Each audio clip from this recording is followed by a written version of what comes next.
welcome to another FAQ Monday. I'm your host, Fluff, and today we are going to answer some exciting and new questions, and then we're gonna go watch Price is Right together. Does that sound good? Cool. First question.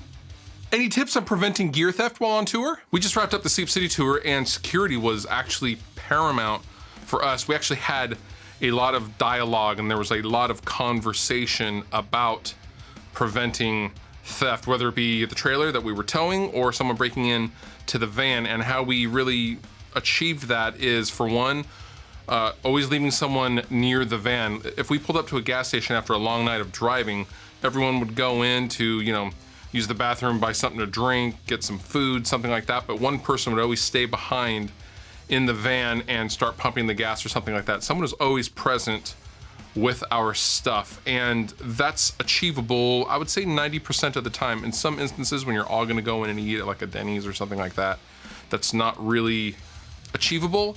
However, we would leave our van within eyesight. We had eyes on it at all times.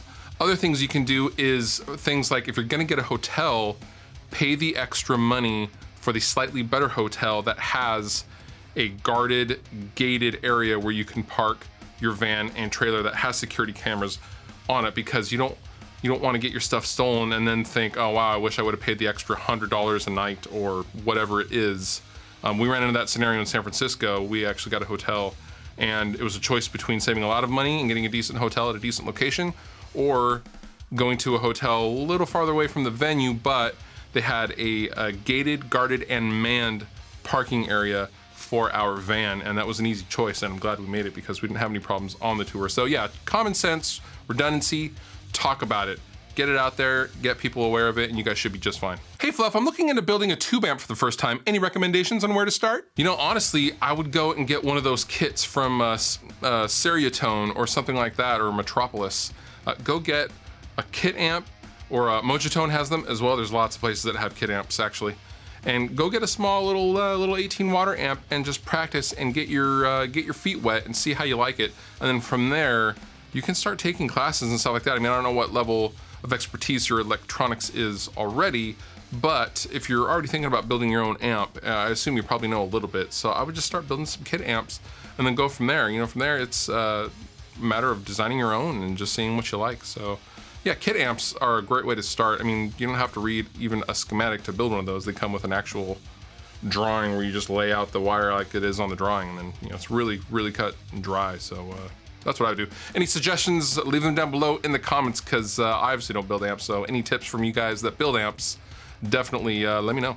How was the Sleep City tour, dog? The Sleep City tour was awesome. Amazing, life-changing experience. I didn't expect it to go as well as it did, and that may sound weird, but on your first tour with a band, you always expect to A, lose a lot of money, and B, maybe not necessarily anyone's gonna come out. You just don't know. There's no history there, so you have to go out for the first time and see how much money you're gonna make and see what kind of sales history you're going to generate, because sales history is important for booking future tours, because promoters will simply ask, well, what's your previous sales history? So this was a really good establishing point for us, and it just, man, so much fun. Made lifelong friends on the tour.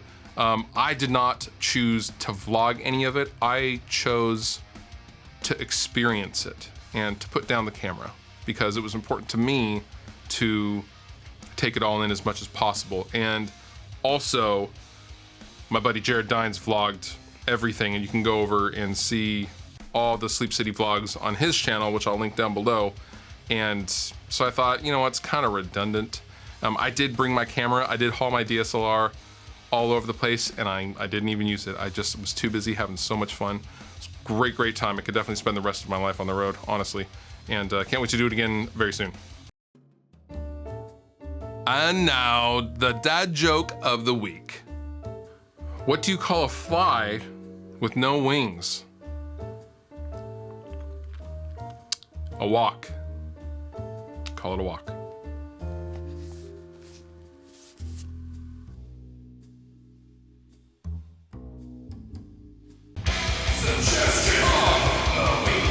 My suggestion to you this week is to check out the Sleep City Tour Mates Sugar Sugar Blast Blast.